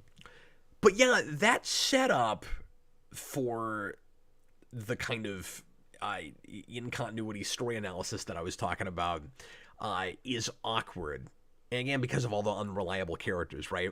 Where Tom King has a character that is suggesting maybe is it the kid who's like, well, if you Meyerson are reincarnated as Rorschach, maybe the guy we're trying to kill is the comedian. And I'm like, again, is it these characters calling the, like, not the politics wrong, but like the relationships wrong? Because Rorschach wouldn't have tried to kill the comedian. Mm-hmm. You know what I mean? Like, he was investigating his murder at the beginning of Watchmen, and they worked together. Yeah, and Ditko. But maybe that still works and tracks okay because of the character who's. I'm just not sure, because I'm not sure what the. Anyway. But also Ditko by Rorschach's journal that's never brought up is very different to what Rorschach was like. Yeah. So he can't be Rorschach reincarnated anyway, but he isn't actually Rorschach reincarnated, so is that a problem? I don't know. But ultimately, why is the book called Rorschach? I mean, that's why the story could kind of be told in any universe. Mm-hmm. Yeah, there was a part of me early on, and I wouldn't want this to be it, but there was a part of me early on that was like, why wouldn't you just make like a question Black Label book? Like, why did you have to make Rorschach? Now, I don't want this to be the question book. It's definitely more in line with that stuff. But, like, I don't know. It was just a waste of time. and Austin's mind, we're wasting too much time talking about it, probably. My dad called me yesterday because my dad's like a really big fan of Watchmen. And I was like, oh, I'm reading this Rorschach book. And he's like, oh, how is it? I'm like, it's awful. And he's like, well, that can be your review then. Just get online and be like, well, it's unreadable. Bye. Yeah. So I had summary of how I feel about and if you were on my channel, that's exactly what you'd do. Exactly. The Alan Raptor with Curb Your Enthusiasm music. The Alan Raptor, who has one of my favorite usernames of all time, $5 super chat. Cap, how do you feel about authors' work being taken beyond them? I personally feel that Extratextual Watchmen is non-canon. Yeah, I mean, Watchmen is a piece that stands by itself. Anything you do after, and there are lots of pieces that stand alone that will later get sequels that are easier to stomach and appreciate as canon. I mean, honestly, it's a personal case by case thing, and how much of it simply has to do with, is it good and do you buy it, right? The unique thing about Watchmen versus a lot of other things that might get sequels, even, you know, eons afterwards, or prequels in the case before Watchmen, is that it not only stands alone as a singular piece and doesn't feel like it was ever intended, nobody would disagree with that, for anything else to be done with it, but it also has an ambiguous ending. So as soon as you start adding to it, at least as sequels, you have to interpret the work. Mm-hmm. And that's the problem with it. Yeah, I look at it like... So that makes it, to me, very difficult to see it as canon, and it doesn't help that Alan Moore never wanted anything else to be done with it. Mm-hmm. Yeah, exactly. No, I see it like Halloween, with the exception of there aren't any sequel stuff that I like, but it's like you have like this one piece that I think is like perfect, it's great, and there's stuff after it, but like it's just that. And I can look at the other material after it, and it's not like, oh, this is canon. Like, it's just, this exists, and that piece is still just there by itself, and I don't think of them as linked. But, you know, like I can still watch like Halloween 2 or the 2018 movie, but I don't think of them as like, oh, you know, like I'm watching the original, like this is what happens after. Like, it's just, yeah, it's like that. Yeah, I think the best way to look at something like this, or even something like Halloween, is you have two quote-unquote canons. The original, nothing can touch, and then the other things have their own canon that the original is a part of. It's like... That's the distinction. Yeah. Jurassic Park is a wonderful thing to do this with. Jurassic Park as a movie does not need anything else. I can think of that as nothing happens after it, even Lost World, and then you can have the continuity after it. And then Jurassic Park is part of that continuity. It's two different timelines. Yeah. Well, you know what it is? I realized this when the way you worded it. It's the MCU. It's, you know, Watchmen and Halloween and Jurassic Park. These things are the MCU, and they're like really crappy sequel material as Agents of S.H.I.E.L.D., where you just kind of go, you think you're canon. That's cute. Yeah, and I don't want to get in the weeds with MCU, but that even works for good things that sort of touch the MCU. Like, when I look at the MCU at large, I don't actually think Daredevil is part of that, but Daredevil needs at least Avengers to be part of it, so some of the MCU is canonical with Daredevil. Mm-hmm. But Daredevil is not canonical when you're looking at the MCU. Mm-hmm. Yeah, exactly. I was using Agents of S.H.I.E.L.D., but Daredevil is the same thing. Yeah. Well, no, I just wanted to throw that out as this can happen even if it's bad. I mean, even if it's good. Mm-hmm. Yeah, absolutely. In that case, it's because I said earlier, like, it kind of depends on if it tracks and if it's good, but sometimes it's also a matter of just making the whole thing make sense. Mm-hmm. You know? Yeah. Anthony Cabrera puts in a $4.99 super chat and says, I want to dispel the recluse myth. He wasn't a hermit. He just didn't want attention. He was a private person. People who knew him said he was fine. Oh, yeah. Yeah, absolutely. Yeah, when I say recluse, I didn't mean like he was living in a cabin all by himself. I just mean like he just stood to himself. Well, and you're probably just saying like that was sort of his reputation. Mm-hmm. Yeah, exactly. Like, people there's like that whole reputation of like, I guess that's not technically a reputation, but the whole thing where like there's like no pictures of him and stuff like that too. Like, it's just, that's like the image we all have of Steve Ditko. Yeah. And this is that dialed up to 11. Like, people who, right, but on the other side of the political spectrum. Yeah. Yeah, because Steve Ditko is still working like in the comics industry like way after that. Yeah.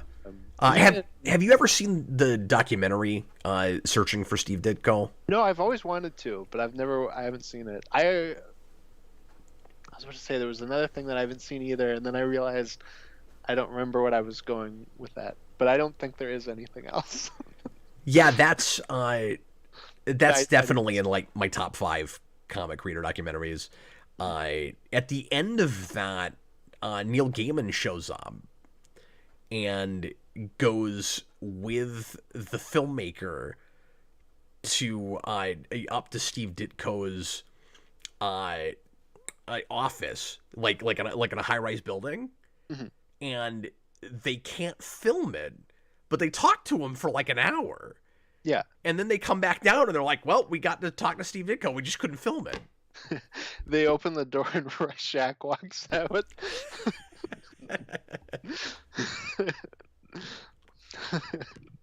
And he's like, Herm, I'm gonna go kill Mitt Romney. Let's talk about the ending before we finish up here.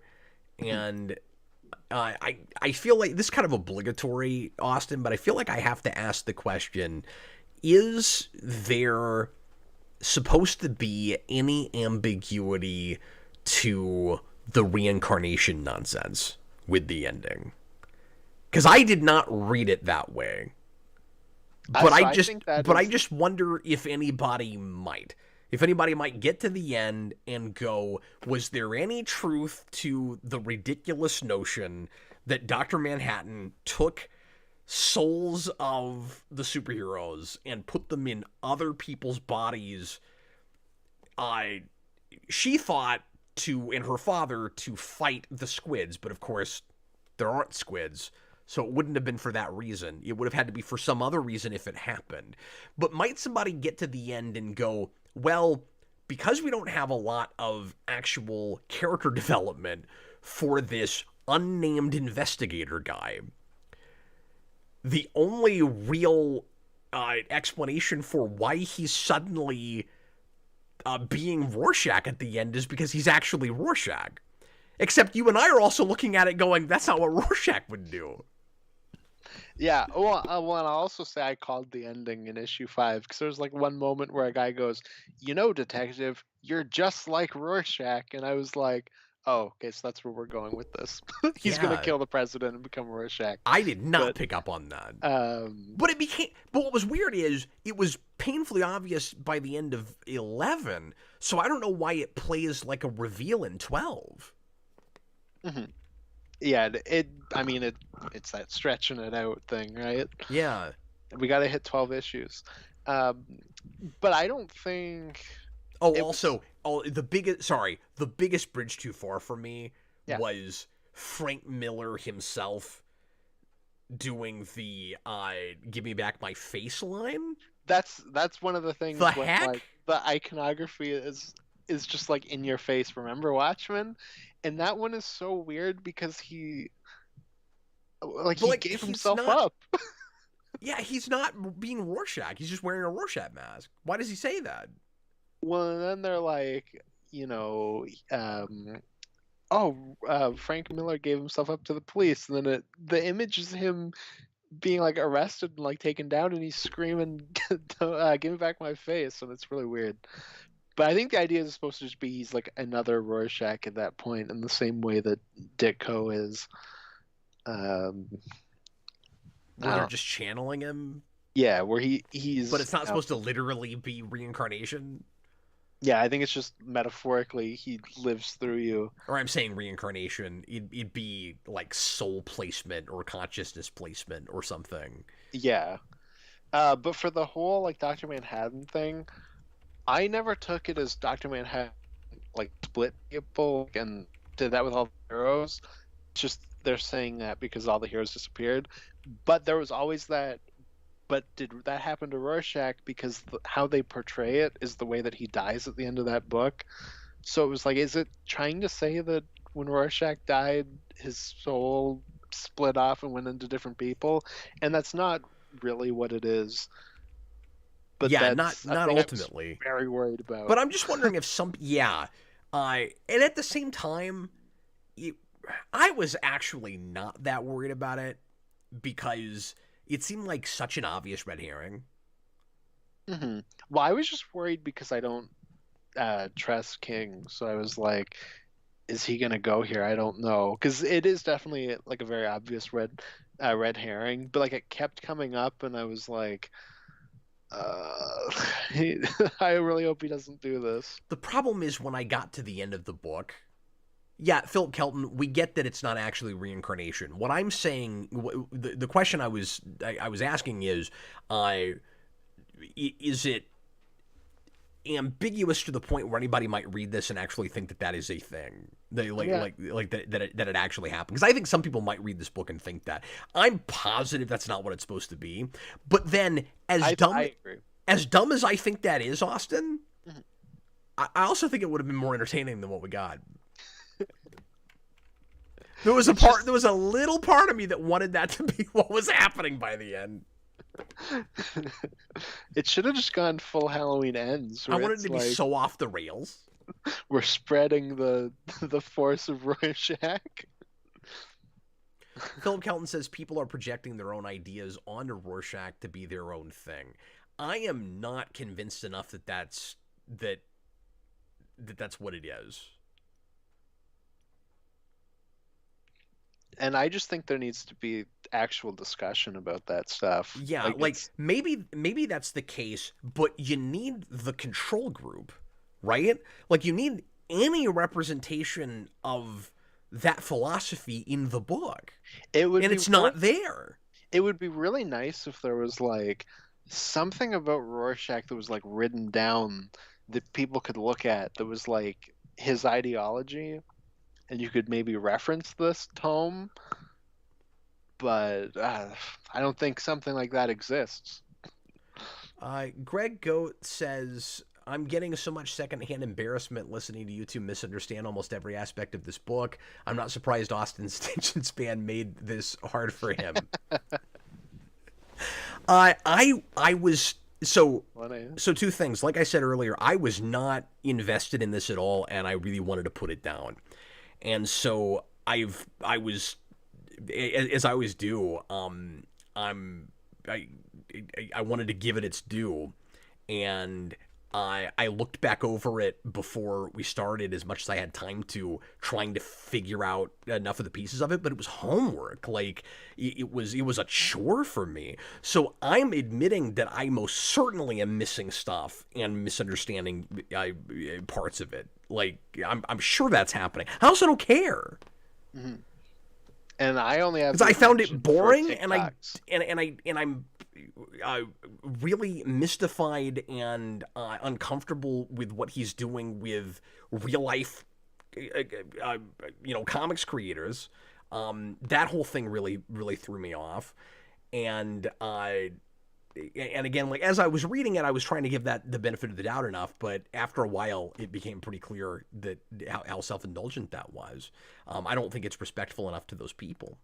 Yeah, I just don't care about the meta-narrative. Yeah. And so, like, yeah, I'm sure I'm not getting it. I wonder if I would like it more if I did. But I also am not convinced that it isn't supposed to mean different things to different people. Mm-hmm. That is certainly how it read by the end. Yeah. Because I had that experience where I finished the book and I went, oh, that's it? All right. Mm-hmm.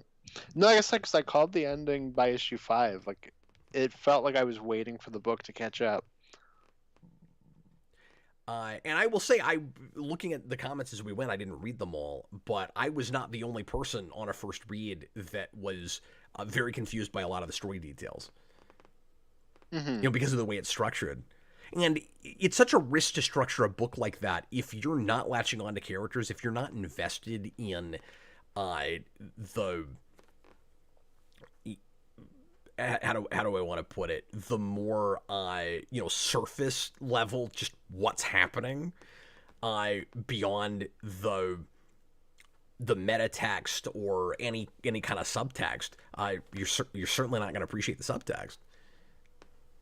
Yeah, absolutely. Yeah, like I said, none of this worked for me. It was, I don't know. I thought this book sucked. Sorry, my attention span's bad. Yeah, but to some degree, and not everything has to be for everyone. And I also felt like this is supposed to resonate with people that, or on a level that maybe it's just not going to with me. You know what I mean? Like, it didn't feel like it was for me in a lot of ways. I felt like I needed a prerequisite I didn't have. Mm-hmm. Like I said earlier. Yeah, I mean, this just fit right in with the Tom King stuff I don't like. So,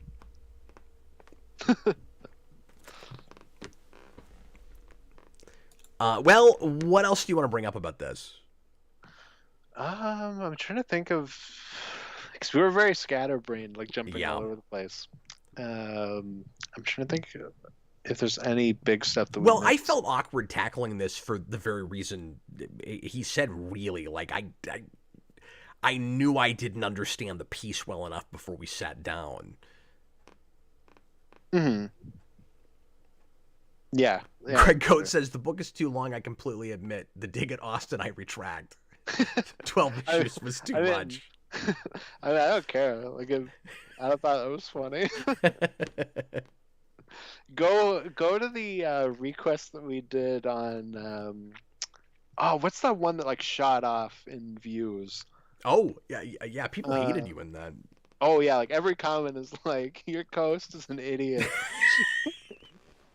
and I just remember being like, I don't know, I was kind of bored. Like I wasn't really um, into I that. understood why you didn't appreciate that piece, but I thought it was a lot better than you did. That was I also think I was just like in the you were wrong. not in the right headspace to watch that day. I think so too because I love history stuff, and I'm like, if I was reading this, I'd probably really like it. But That as a was student, I'm that just kind of Kenneth bored. Branagh piece. Conspiracy. Conspiracy, yeah. Apparently, when conspiracies come up, it like brings out my stupidity. You just don't like conspiracy stuff. Your eyes glaze over. Exactly. Yeah. You revert back to like a 3-year-old version of yourself that there's no way he's gonna appreciate or even understand anything that's happening in this. I've become Homer Simpson. That's just what happens. I'm just like donuts. I didn't think the kid was a bad character. No. And one thing I will give it, like even though I didn't like it, um, in the second last episode issue when it's going like this is how everything is, I was like, okay, this is a lot tighter than I expected, even though like I feel like I was getting dragged around for a lot of it. So I'm like, You thought more of I it added up than it would. yeah, I was like, well, this all adds up. Like it is, it did work out, even if I didn't enjoy it. So I was like, that's good, I guess, because I it saw very easily could not have. I saw reviews that of issue 12 that said, okay, ultimately a lot of this doesn't make sense, and I found myself going, I wonder if they're just not understanding some of the stuff I'm not getting yet, and you need a second read. Like what, for example? I don't know, but Oh, okay. some of these kind of broader reviews that weren't getting into the nitty gritty Mhm. were just saying like, well, Tom King's just throwing out a bunch of details and dead ends, like I said, in the moment, and then by the end, it's all just a bunch of stuff that happens. And I think it's better than that. Yeah, it is just like, you go from you're adding like all this backstory and characters aren't fully understanding it. And by the end, the detective goes, okay, here's all the breadcrumbs that were throughout all of it, and here's how it actually connects. And so a lot of the information isn't relevant to what's actually happening and is, like a red herring. And I was trying to keep all that straight, so I was so frustrated when they started throwing stuff out, like this doesn't matter and this doesn't matter. Hmm. Yeah. Because at the same time, I'm also asking, but why am I supposed to care about any of this ultimately? Hmm. Yeah, no, definitely. Like, I kept just not appreciating the broader stakes, and I don't mean to suggest, I don't mean to come off like it needs to be a big end of the world plot, or it has to be as I'm glad it is. as like broad in scope as Watchmen, but I didn't have any personal stakes either because this guy is a blank slate. Mhm. Well, I was about to say I'm glad that it's smaller, but then I went, wait a minute, they're about to kill the possible new president. Maybe it's not that small. But what was I gonna Yeah, say? but then it still sort of feels small because I don't understand the context enough to know what happens if he dies. I mean, Yeah. does that make any sense? Like, is it? I don't know. I guess it's because it's Watchmen. Like, you could tell a mystery plot that's just somebody's going to kill the president. What's the conspiracy? Who's behind it? Et cetera, et cetera. But then in a story like that, I don't care about it just because the president's gonna die. I'm interested in the investigator who's trying to figure it out. Well, I think And overall, he's like, intentionally nothing. if I can sum up this review into one word, I think ultimately the thing we both fall on is execution. Yeah. Yeah, it's just neither of us think it was executed well. And some weird ideas out the starting gate that you'd be hard pressed to make work, because I don't understand why you started with them in the first place. Like, I always say you can make anything work, you just have to make it work. But, like, I don't get why your starting place is liberal Steve Ditko. No, and I don't. That's either. very strange. I don't either, but it's also like mainly an execution. It is. But that's, like, as an idea, but I will put in the asterisks. You got a mountain to climb with that. Yeah, exactly. The main thing I walked away with is I've never read Ditko's Question or Mr. A or any of that stuff. I'd really like to. That's my big takeaway from this is I want to go track that stuff down and read it. It made me more interested in Ditko, so I'll go watch that documentary too. Yeah, that's I've read only the first couple issues of the original Question run, and it's very wordy. Mm-hmm. Well, and that's I some, wish I could. That read is some early Denny O'Neil stuff. Oh, okay. Interesting. Yeah. I'd be interested just to look at. Well, I say early. It's not. No, it's like late '80s. It's like mid late '80s, isn't it? Oh, okay. O'Neill's working well before that, but well, because what I was gonna say is Denny O'Neil is the writer later on for Ditko's Doctor Strange. Oh, so I'd be interested to see how that compares. Yeah, I didn't know that. That makes sense. That is my favorite not Steve Ditko thing. That's my favorite, just early Marvel or Silver Age comic. But that book is also so just Ditko doing his thing that you can't even really tell when the writers switch from Stan Lee to Denny O'Neil. And the second Ditko leaves and it's Denny O'Neil, and I can't remember the second artist, but it's like immediately trash. Well, are you ready to wrap up? Yep, because now we're not even talking about this stuff anymore. Let's do it. Okay. Yeah, that was a rough one. And to be fair, Hayden Spring, who requested it, did in the comments say that he didn't like this book. Yeah, so it's not like I did we're see trashing that on a book that he loves. And Hayden, I didn't mean to not read too many of your comments, but I did notice that you weren't loving it. He at one point was complaining about one of the issues being like just completely confusing him and being difficult to keep track of, like I had. So he had a really similar experience to it that I did. Yeah, for sure. Yeah, and I saw that he was complaining about a lot of the meta stuff that took me out. I think a lot of it would certainly make more sense on a second read once you know where it's all going, but I don't know if I would appreciate it more. Mm-hmm. No, this wasn't like Earth X, which I liked more from the beginning, but I know you were like, I don't know about this. Oh boy, it took a few issues, and then it got awesome. Yeah, no, that book was really cool. But yeah, for me, that was slow out the gate. Mm-hmm. And yeah, exactly. This was too, and I just kept waiting for it to ramp up and grab me somewhere. And I didn't have any of that until 9 or 10, and by then it was way too late, and still and not enough. Like, mm-hmm. No, it should have been 4 issues, 6 at most. It's way too long. Yeah, it's so decompressed. It just feels like, well, it's Watchmen. It's got to be 12 issues. Mm-hmm. Yeah, exactly. Okay, let's go ahead and adjourn now, and we're going to talk about something that I'm going to be even less qualified to deal with next week. This is going to be kind of a historic event for some people, I think, Austin, because but you're going to groan. So no, don't say that. No, you are. So for years, people have been trying to get me to talk about something in with the IP that we're dealing with next week. We're gonna have to finally watch some episodes of Dragon Ball Z. It's the exact sound I knew you were gonna make.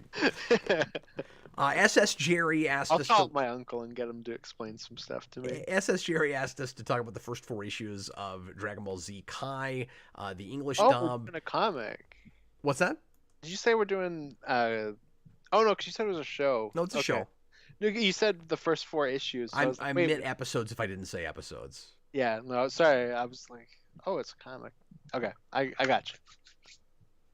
Anyway, so that's what we're doing next week. There's a couple of websites that have that, so I'll send that to you, Austin, and we'll be able to watch it. Hell yeah. And in the meantime, if you would like to make a request, you can go to patreon.com/geekvolution. The $15 tier makes it possible for you to pick a pilot for a TV show, and we'll usually watch the next episode or two. And you can pick a movie, you can pick a comic miniseries. I love that I have to do another 12-issue maxi for a while, but Yeah, those are the only comics we do now, Cap. but I understand why people are requesting them, and I'm not gonna say no. But typically for 6-issue arcs or miniseries or graphic novels is what we're looking for. And thanks a lot for watching, guys. I was Captain Logan. This was Austin the Day Ghost. Oh, we didn't even talk about the Herm thing. Yeah. And that became the new what's the Kite Man thing? Oh, hell yeah. Wait, hell yeah. It became the new hell yeah, right? It did feel sitcom-y catchphrase. There was even just like over. Well, there was this weird distinction between it where it was like Rorschach says Herm, but then the detective says and then he starts to say Herm when he has the switch where he's Rorschach now. Yeah. Yeah, no, it's they did that, and it's like was that public knowledge? Is there enough footage of Rorschach where people would know he was saying Herm if it's not reincarnation? Just kind of wondered about that. The big thing I was thinking while I was on my We made it a motif? Yeah. The big thing I was wondering about too, driving home today, because I can't remember, it's been so long since I've seen the movie. In the movie, does he actually say like Herm? He does actually. That's what I thought, because I think it's always just been, is what that's supposed to be. And I was like, I'm pretty sure in the movie they vocalized it and he actually says Herm, but I can't remember. Yeah. Or it was like somewhere in between. Yeah. Anyway, we were trying to leave, but yeah, I hated that we didn't bring that up. So anyway, thanks again, folks. We'll see you again next time. I was Captain Logan. This is Austin. Bye, folks. See ya.